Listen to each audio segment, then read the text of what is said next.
Welcome to Network Marketing Pro. My name is Eric Worre, and I am privileged today to sit here with my friend, network marketing legend, incredible superstar, one of the most powerful women in the entire profession, Donna Johnson. How you doing, Donna? Hey, Eric. Good to be here. Where did you come from in order to come to Vegas? Just landed from Maui on a red eye and unpacked, repacked, and came to Vegas. That's our life. That's how we roll. That's how we roll. Well, ladies and gentlemen, Donna Johnson has been around the profession for a good period of time, and I don't know how to say this. She's one of the sweetest spirits out there. Never heard anyone mention a bad comment about this woman. Built a huge organization. She leads from the heart, and I'm really proud and privileged to be able to just kind of have a conversation with you, because, and I also appreciate the fact that you're willing to pay it forward, give back to this profession that's given a lot to you. Why don't we start with, what's your background? You know, where'd you come from? You're prior to network marketing. Well, I am a Packer fan. Yes, I know. This is our long-standing thing. I'm a Minnesota Vikings fan. She's a Green Bay Packer fan. So it's a bitter rivalry, but that's about as far as it goes as far as rivalry with us. So you're a Packer fan. And that means I'm from Wisconsin, okay. Wisconsin girl, no college degree, and I have a disclaimer because I have been in the profession for 39 years, 29 with my current company this year, and so I did start as a teenager. Wow. Literally, I did start as a teenager. So was a swimming coach, and just realized, you know, you don't get into coaching for the money, you do it for the love of the kids. And so when I saw this opportunity, I really saw it as a way to create that income that I desired. Interesting. So you've been involved with two companies over the course of your career, right? Yes. You know, so you were involved with one for a season, and then that ended, and then for the last 29 years, you've been with one company and building that company up. Yes. We don't talk about the names of companies for obvious reasons here at Network Marketing Pro, that, you know, companies and products, because what we're really looking for here is the common traits of the top earners. You know, what are the things that you start to hear over and over and over from top earners? You know, somebody makes $100,000 a year, you'll hear lots of different things. Right. Somebody here makes $500,000 a year, you'll hear less things, but it's still a little bit up and down. Once they're over $1 million a year, you start to find some very bedrock, fundamental, non-changing characteristics, right? Absolutely, for decades. Yeah.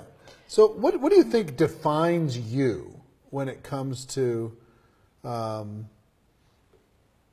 your network marketing experience? You know, what if people thought about you as a brand? You know, what comes to mind, the people who know you most and work with you? I would say commitment and never giving up. I love that you're doing this because I think it allows successful earners to share their hindsight for everyone else's foresight. And, you know, I've got hundreds of 6- and 7-figure income earners on my team, and there would be more of them had people not quit. So what I love to share with people is that the only way you can fail is to quit. Just keep on going, even when it feels like you should have every reason to quit. Just keep on going, because seasons change and things happen, life happens. Just never give up, because this profession is so amazing. Yeah, it's funny. I talked to a friend who became an investor in Twitter. And the way he became an early investor in Twitter before they went public is he became friends with their chief technology officer. And the chief technology officer got his feelings hurt and decided he was going to leave. He wanted to sell all of his stock. So my friend said, well, and he called my friend and said, would you like to buy my stock? And he said, like, you know, don't sell it all, keep some. He said, nope, I'm done, I'm out. And he sold it all for a few $1 million. It would be worth between 1.6 and $2 billion today. Now that's vision and commitment. Wow. So just Wow. he walked away from it because he got his feelings hurt. Sometimes that happens, right? Yeah. Inside of our profession, people get their feelings hurt for whatever reason, and they let that get in the way of the opportunity. You see that happen? Oftentimes people would rather be right than successful. And so sometimes we have to get our ego out of the way and just do what's right. Yeah. So what do you think are the fundamental things? I mean, if you picked 1, 2, or 3 things that you started with at the beginning, you've done in the middle, and you still do today, what are those bedrock principles? Well, I love it. So much has changed with technology, but a lot of the fundamentals have been the same. And the main one is just setting your goal and doing those daily activities. You know, in our profession, we love to say, when you love what you do, you'll never work another day in your life. And that's true, but you really have to work. You have to do what most people really are not willing to do every day. When you say work, what does that mean? You have to do your business. What does that mean? You need to contact the people, see the people, show your product and business, help people become successful, build your team. It's kind of a circle of success. You just do those same things over and over. You know, some people might think it's a little unsexy. Oh, I want to do something different to go faster. And it's really the same things over and over. You just do them with more people as your business grows. So it's you know, when people are on stage getting recognition, where they really are not seen is behind, you know, closed doors, getting up in the morning, disciplining themselves. I always love to say that when you get up in the morning and look in the mirror, you're looking at the boss, and you can just put yourself right out of business. And so I've always been very, very tenacious. You can ask my husband, Thomas, about my to-do lists, and make sure that they're revenue-producing activities, and just get done what you say you're going to do. If most people would just follow through and do the things that they say they're going to do, most people would be successful. So just the fundamentals of putting together people to talk to, contacting them, setting up appointments, sharing your product or opportunity, getting those people started, the ones that are willing, and then moving them through that cycle. Like the pipeline of success, yes. Right. A lot of people, like you said, tend to get bored in network marketing. And so they're like, they want to graduate past that.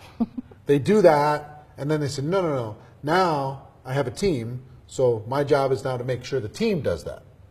Instead of them continuing to do it. You do duplicate leadership, right, but the best activity to duplicate is your own success. One of my favorite things to do in the business still is to launch a new business builder.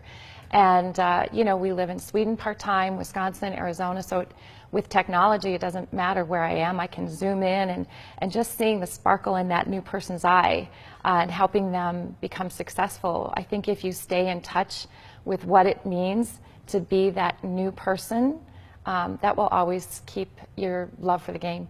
Talk to me more about the word launch. Some people would say, hey, here's how to get somebody started. Here's how to help a new person get their business going. But launch, why do you use launch? Well, it makes me think of a rocket. You know, if you want to get that business up into orbit, you need the majority of fuel at takeoff. And so just really having them understand that they need to manage their expectations, that it's not get rich quick. It's going to take some time and to get some traction. Not everyone's going to say yes. And if you don't talk about the truth with them, they go into the witness protection program where they're just missing. Right. And so I love to just share all the ins and outs of the business as they get launched, so they know that it's a journey, and attach yourself to my hip, and we're going to go lock arms and do this together. So is it a lot of how-to, or is it a lot of relationship building at the beginning? Both. Really? Absolutely. Combination. Both. Combination. Well, you know, people make one of two mistakes. I call it the pendulum swinging. Some people just want to jump in without any guidance, and, you know, really just make a lot of mistakes. Other people want to get their PhD in the profession before they start. And what I share is that it's a combination of both, so that as you're doing the business, you're learning and growing at each stage of the business. So, and goal setting is really important too, so that they can really start to think about their dreams, their desires, their discontents, and what they want, and you know, have a vision board, you know, talk it through with their spouse and family, you know, put pictures on the refrigerator of where they're going to go with the business, and stay committed. When you're talking about what motivates people, what do you think motivates people at the beginning? Do you think it's starting their own business, recognition, money, camaraderie? A little bit of everything. There's so much opportunity in our profession, and when people learn about all the benefits and the friendships, the personal growth, the income, they just want it all, the community. And I think it's very attractive, and if we can keep that alive in them, we can keep them engaged. And you know, keeping them in the business is the key, because we know not everybody is going to follow through. There's going to be people that fall by the wayside, but I think the more you encourage them, plug them into things like GoPro, they understand that you have to think differently as an entrepreneur. It's not trading hours for dollars like people who have jobs. There's not a lot of support. You know, sometimes there's more support for getting a part-time job at Starbucks than building this business. And so more training, more expectations, the whole thing. And just support from the people around them. And so when people say, gosh, I don't have a lot of support, I have a lot of dream stealers around me, I tell them two things. Number one, really be solid on your belief and commitment, because people kind of step aside for the person who knows where they're going. And then show them success. You know, show them success, show them little baby steps. How's it going? It's going awesome, it's going great. And then ask for the support. Like if somebody is not supportive, maybe it's a spouse or a parent or a friend making fun of you, what are you doing, one of those? Just say, you know, it would mean the world to me if you would encourage me in my business, because I have really big goals, and share what those are. Maybe it's to get out of debt, put kids through school, whatever your goal is. Share it from your heart, and then ask for the support. And you'd be surprised that you'll get what you ask for. Interesting. So talk to me about how many times is the person that you brought in the leader, and how many times do they just lead you to the leader somewhere in the organization? Oh, well, most of the time you are sponsoring the person who is leading you to more of your leaders. So you have to remember that when you're tapping into someone's network, it's like a ripple effect. Right. You know, they know people that you don't know, and you just keep, you know, you just keep finding out more about that network. And with technology, we have so much more availability to that. Right. Well, the reason why I ask that is, sometimes people get involved in network marketing. They involve someone, and if that person doesn't succeed, they feel like they're a failure. If that person doesn't become a leader, they feel like they've let that person down. And that person might not be ready to be a leader. That's right. And your goal, your job is either to mentor them to be a leader, or to work with them to dig down until you find the person that identifies himself as a leader. And then you just go to work with them. And that person ends up benefiting. That's right. You know, getting some benefit, but don't put so much pressure on yourself. Exactly. To make the person that you brought in, because it happens, but it's more rare than it is standard. Well, and love them where they're at. I'm a big believer in crucial conversations. A lot of people like to run away. Oh my gosh, this person has put their business on the back burner. You know, they know they've put it on the back burner. They know you know that they've put it on the back burner, but nobody wants to talk about it. So what I love to do when I see someone going back burner, I love to say, you know what, Eric, when you first started your business, these are the things you told me that you wanted to do. And I've noticed that you've put your business on the back burner. So no shame, no stories. That's one of my mantras. I've noticed you put your business on the back burner. Has anything changed in your original goals about what you wanted from this? And they'll just be honest with you. Usually excuses come in threes. Do you want to know what it looks like? Sure. Okay. Oh yes, this is harder than I thought, and my daughter's getting married next month, and my husband is sick. You know, one excuse is not enough. They usually go in threes. Okay.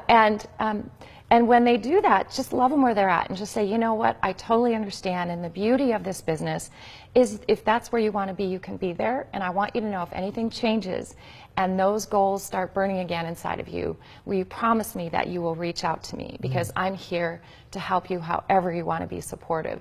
And they love that. And oftentimes they'll think about that. They'll talk to their spouse and they'll come back, you know, a day or a week or a month or even a year later and say, you know what? I thought about our conversation, and I really do want more than just settling on the back burner.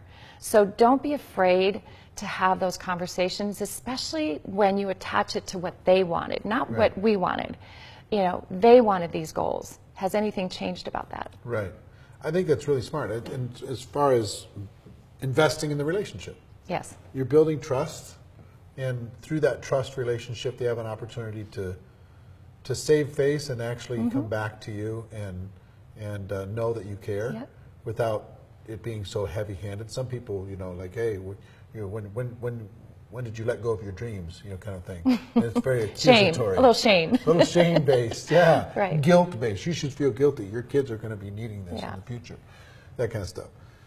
Talk to me about recognition. How important is recognition in the growth of your organization and in general in the growth of any network marketing organization? Huge. It's amazing how recognition drives people. Even people at the very top love to get recognized. It's just part of how we're, you know, how we're built. And so never ever forget that part of it. And of course we build that into our culture big time. And it's one of the neat things about this profession, you know, is the recognition. A lot of people don't get appreciated in other areas of their life.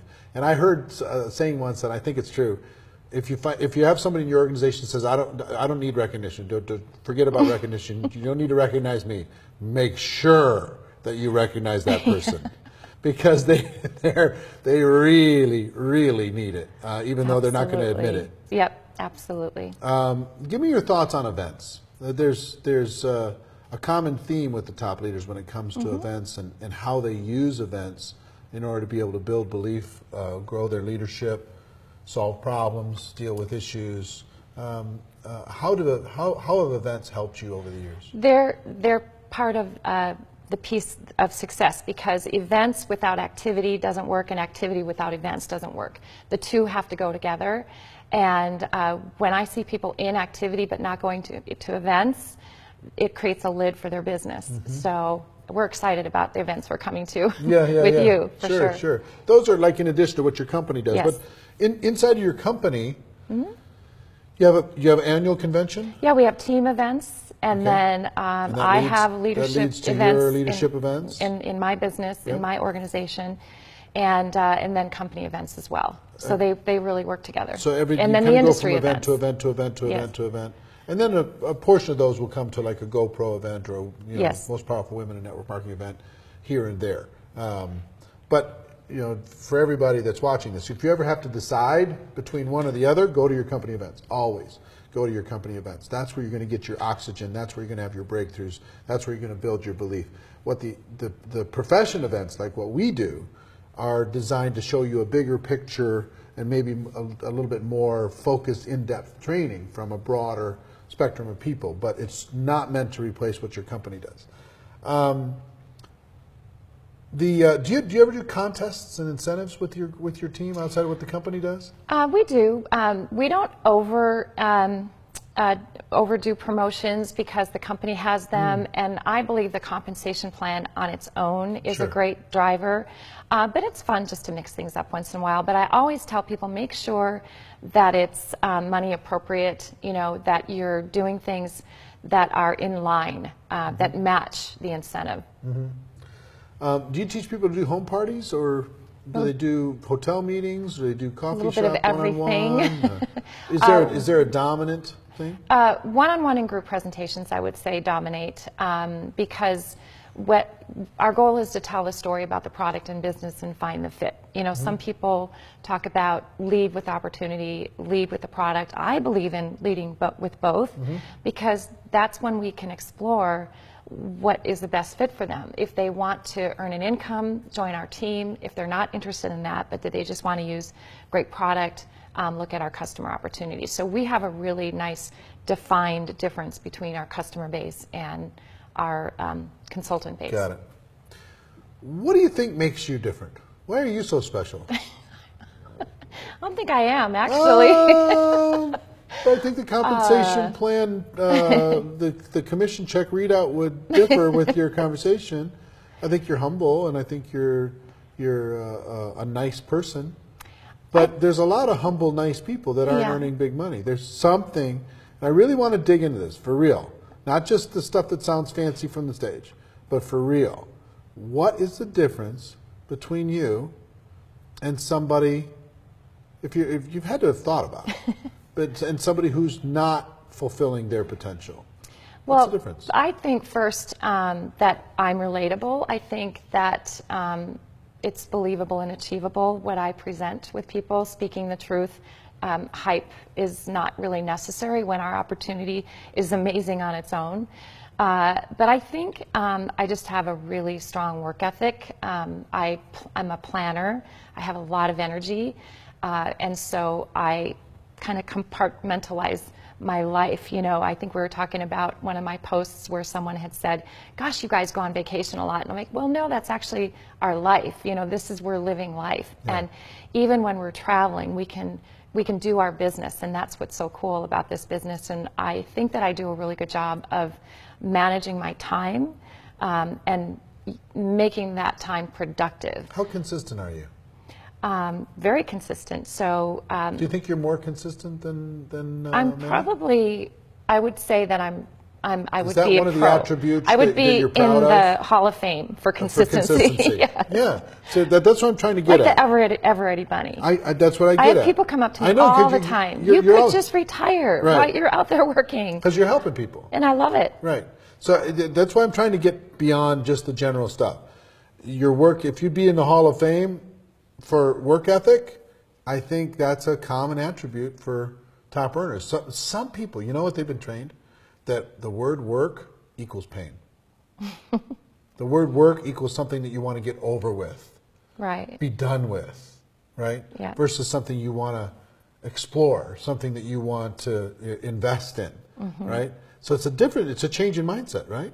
It really is, because what we do is helping so many people, and so what drives us, what keeps us motivated. So work ethic is one.